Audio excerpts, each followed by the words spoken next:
Given the circumstances. Former FBI special agent and attorney Stuart Kaplan is with us now. What's the harm in keeping this house where it is until this investigation and every possible piece of evidence could be collected?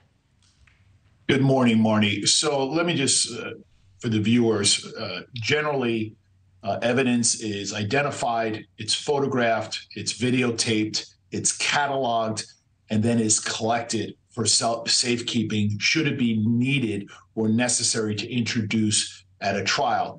And evidence must be relevant and must be probative.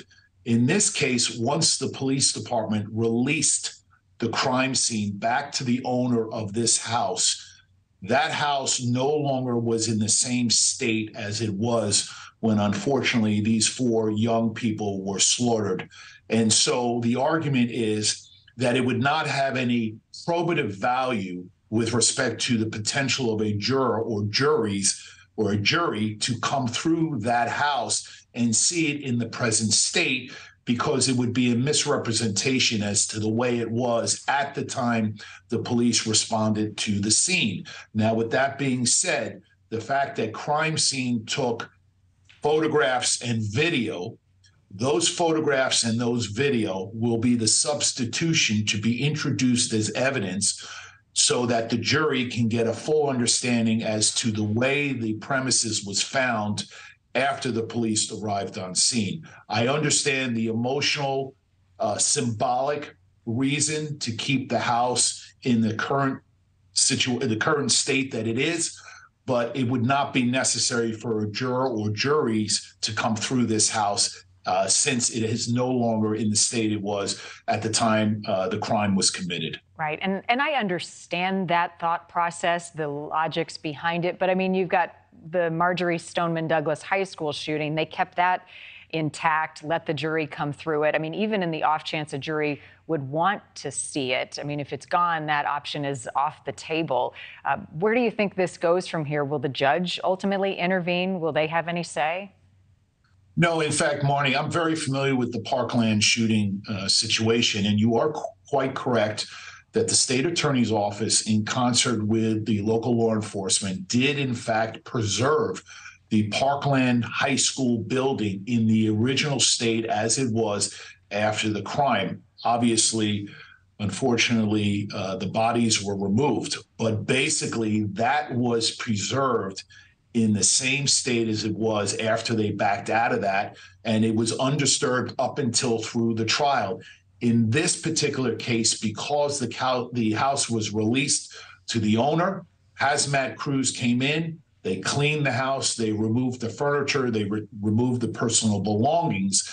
The prejudicial possibility of infecting a juror to mislead a juror in seeing the house presently may be either confusing or misleading because it's not in the same state as it was.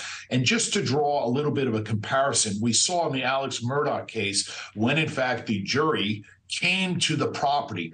That is because, number one, Alex Murdaugh was saying that he was not the person that was responsible for the double homicide of his son and his wife, but also the attorneys were making the argument with respect to distances and time issues, and because it was an outside situation, and so the property in and of itself was undisturbed and preserved. In this particular situation, and I understand the family's concern that maybe a prospective juror would like to go into the house, but again, it's not in the it's not presently in the same condition it was as it was after the crime. Yeah, I think no one denies that it needs to come down. The complexities of the when is what a lot of folks are focusing on. I want to get your thoughts on one more case that we've got in the headlines. This is the NXIVM cult. Allison Mack, the actor who pled guilty for her role in this cult-like sex trafficking case, has been released from a California prison. Mack had been sentenced to 3 years in prison in 2021 on charges she manipulated women into becoming sex slaves for the NXIVM leader, Keith Raniere. Mack was able to avoid longer jail time by cooperating with federal authorities on their case against Raniere. He was convicted on sex trafficking charges, sentenced to 120 years in prison. What do you think led to her release? Are you surprised that they let her go in this deal?